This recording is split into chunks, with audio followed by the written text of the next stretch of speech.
humanitarian challenges and the ongoing stabilization drive in the region. In his short address to the 73rd UNGA, President Buhari touched on various issues around the world, commending the UN for finally intervening in the Rohingya crisis, which has displaced thousands, being hosted by countries like Bangladesh. The international community should strengthen its resolve to combat ethnic and religious cleansing anywhere. We support the United Nations efforts in ensuring that the Rohingya refugees are allowed to return to their homes in Myanmar with security, protection, and guarantee of citizenship. The president, once again declaring Nigeria's support for a two-state solution to the Israeli-Palestinian crisis, said countries can draw inspiration from the leaders of Eritrea and Ethiopia, who recently quashed years of civil crisis between them. Nigeria confirms the unwavering support for a just two-state resolution negotiated without intimidation and with Israel and Palestine existing side by side in peace and security. The crises in the Middle East have deep roots and have remained unresolved for too long, yet we should not fall into self-defeating despair and conclude that they are not amenable to solution. Touching briefly on the issue of corruption, the president said it was important that the international community help countries in repatriating funds back to the countries of origin. It is in our collective interest to cooperate in tracking illicit financial flows, investigate and prosecute corrupt individuals and entities, and repatriate such funds to their countries of origin. President Muhammadu Buhari played up Nigeria's participation in UN peacekeeping operations and policies within the UN. But he pointed out that reform within the UN Security Council needed to take place to reflect the interests of more member countries, the need for illegal migration to be treated at the source, and more attention paid to issues of climate change. Amarachi Ubani, Channels Television News. Welcome back. So we took a look at the President's speech at the United Nations General Assembly, the 73rd, holding in New York. And to help us look at this, we have Dr. Dapo Thomas. Thank you for joining us. Yeah, good morning. Thank you. You heard the President's speech. Now, at the end of it all, some said his focus was too much on the international community, not necessarily how much Nigeria, or not necessarily focused much on Nigeria and its issues. What's your take on it? Well, it depends on the perspective from which you want to look at it. And it also depends on what the UN General Assembly portends for the international community and for your country, and possibly what platform you want to use the UN General Assembly for.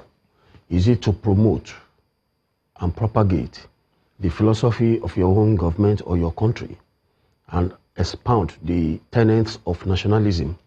Or do you really want to use it to address issues across the world and possibly be able to pass your own position or your own views, or let the world know where you stand on issues across the world? So it's neither here nor there. I mean, you can see that even Trump was talking about, it started with US, you know, possibly based on the principle of America first. And that was how he started, trying to even exalt himself, you know, to say that he happens to be the greatest American leader. You know, so if the president, you know, he did that last year. So if he did not do much of home talking this time around, and I think he made some passing remarks on Boko Haram and also corruption, so which I think are germane to, these are international issues which I think are appropriate to be promoted or to be highlighted at the United Nations General Assembly. Okay. So I don't want to take a position to say, oh, this is for this, I mean, he should have said this. So at least he was able to marry the two, he was able to align the two. In that conversation, in that speech that he delivered, Can one say this is Nigeria's foreign policy thrust? Yes. I think there is some consistency in Nigeria's position on some of these issues. Last year, I want to believe that he also mentioned the Rohingya crisis and explained we are consistent. We have been consistent. So between last year and now, on the Rohingya issues, there is consistency. On the Palestine, on the Middle East issue, the Israel-Palestine issue, there is also some consistency. Unfortunately, what I feel is lacking here is the fact that he was talking about two-state solution. Where? Is it, are you talking of Israel? Are you talking of Palestine? Are you talking of Jerusalem? You understand? So where are we talking about? Your two-state solution is only applicable in Jerusalem. But when you leave it without talking about Jerusalem, I don't know why it's left hanging that way. And then Nigeria's position on what is going on in the Korean Peninsula, and I think, and some other issues. I think relatively, those positions are not antithetical to general position by most members of the UN General Assembly. Incidentally, the president delivered his speech at a period when some states in the southern part of the country, and indeed some states in the north, were flooded.